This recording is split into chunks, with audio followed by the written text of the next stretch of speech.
this is Arjun speaking to you. Today, in this video, I'm going to tell you about the fourth chapter of the Mahabharata.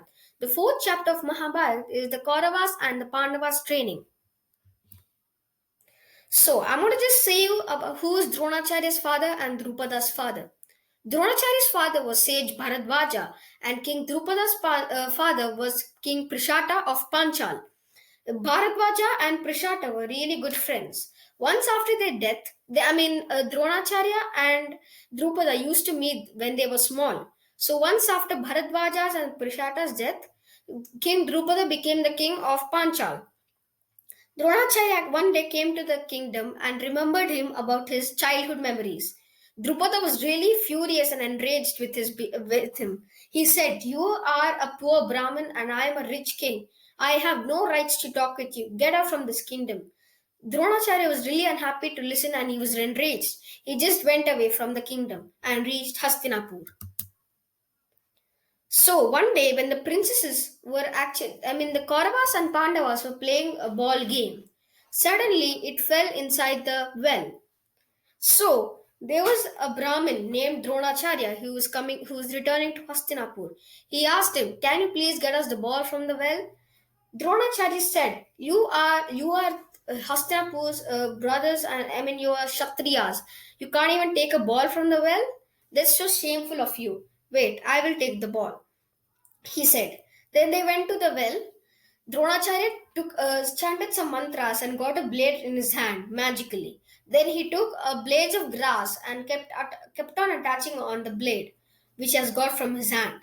Once the chain was over, he took that blade. It was stuck to the ball without puncturing it, and gave it to the princesses. They were really happy and they went to their kingdom. They said Bhishma about this great person. He said that this great person can only be says Dronacharya. He approached Dronacharya and Dronacharya said to Dronacharya, he requested Dronacharya to teach the princesses in the warfare of archery, all the weapons and stuff. Dronacharya agreed. So all the princesses were getting trained.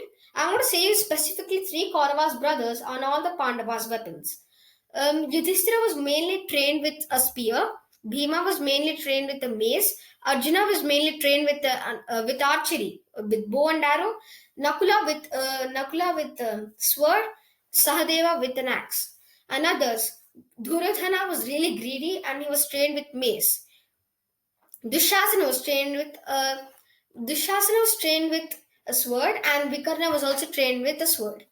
So these what? So one day when they were training was going on, Dronacharya held a test, a power, like a sudden test. He said that there's the bird eye. You need to hit the bird's eye using a bow and arrow. Everyone was trained with all the weapons, but the eye set was the main weapons. So Dronacharya asks some of the people. So when he asked Duryodhana, he said, "What can you see?" When he was shooting the archery, he said, "I can see a big tree. I can see the bird." Dronacharya said, "Do not release your bow and do not release your arrow." Yudhishthira came and said, "I can only see the bird." Then again he sent. When Arjuna came, he asked, "What did you see?" Arjuna said, "I can only see the bird's eye." And Dronacharya said, "Then shoot the arrow." He shot the arrow in the bird's eye and the bird fell. He was really pleased with Arjuna and he said that you will be the world's best archer. So one day when they were going for the training as usual, they named a bill called Ekalavya. He actually also wanted to learn archery, but Dronacharya refused to teach him. Really unhappy with his answer, he created a statue of Dronacharya using clay. He started going to him, pouring water on him, and started praying and started his archery. Again, one day they were coming after a month or 2 months. They were coming back that place for again same training. Yeah, he wanted to talk with the bill. When they were talking, a dog came suddenly and started barking so loudly. Eklavya was really angry. He shot an arrow which turned into 10,000 arrows and went inside the dog's mouth. Where it went, the dog did not get any hurt, it was just muted itself. They were really amazed to see this. So, when Dronacharya came, Ekalavya said that he has done this from Dronacharya's blessings. Dronacharya said, "I haven't taught you." He said that I've built a clay model of you, and I've been bowing it to every day, and I've been learning archery. He was so pleased, and but Dronacharya said, "If you have learned from me, give me Guru Dakshina or give me money. What I have done for what I've taught you, right?" Ekalavya, without hesitating, said, "Fine, I will do whatever you want, sir." He said, Dronacharya said to give his thumb. So, right thumb. So, Ekalavya took a knife and cut off his thumb and kept the thumb on Dronacharya's leg. Dronacharya was really pleased and said, you will always be remembered by me as a reference for your guru. So the princesses had to show it's a day when princesses have to show their skills. But I'm going to explain about one more character whose name is Karna. He was abandoned by Kunti when she was married. I'm going to talk about him. Karna, who is actually a Kshatriya, has actually become a son of a charioteer. He also wanted to learn archery from birth. So he went to many people. He went to Dronacharya, but Dronacharya refused. He went to Parashurama, and when he was going, he saw a person asking Parashurama to teach him. Parashurama said that he will only teach to who are Brahmins. So Karna got an idea. He dressed up like a Brahmin and went to Parashurama. Parashurama taught him all the things. He taught him how to use the Brahmastra as well. One day, very tired, Parashurama fell on Karna's lap. He was sleeping. He was taking a nap. One day, that day only, the wasp came and stung um, Karna's thigh. It stung even more hardly. Couldn't bear, but he was still there, sitting quietly, so that he could not disturb his guru. Once the blood touched his head, guru's head, he said, "Such a power with power and endurance cannot be a Brahmin." He cursed him, saying that he will not use the Brahmastra at the time of use. So the princess's training. Yudhishthira always followed dharma, and he was Duryodhana was always opposing it. Once the fight was happening, I mean the training was skills. When they're showing the skills, Duryodhana cheated Yudhishthira and won by cheating.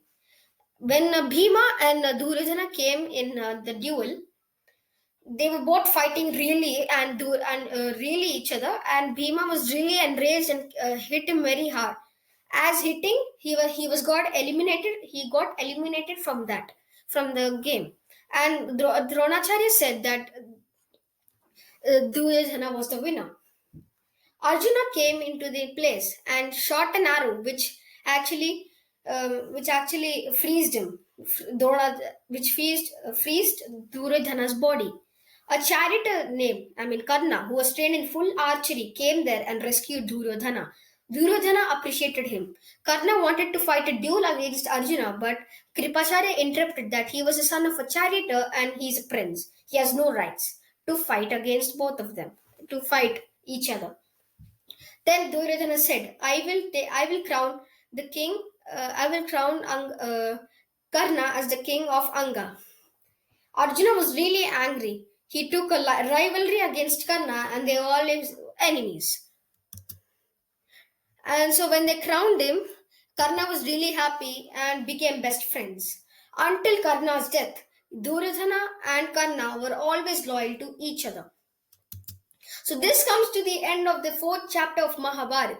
So I hope you like this video. So please hit the like button, share this with your friends, and subscribe to my channel for more videos like this. Until next time, goodbye. See you soon.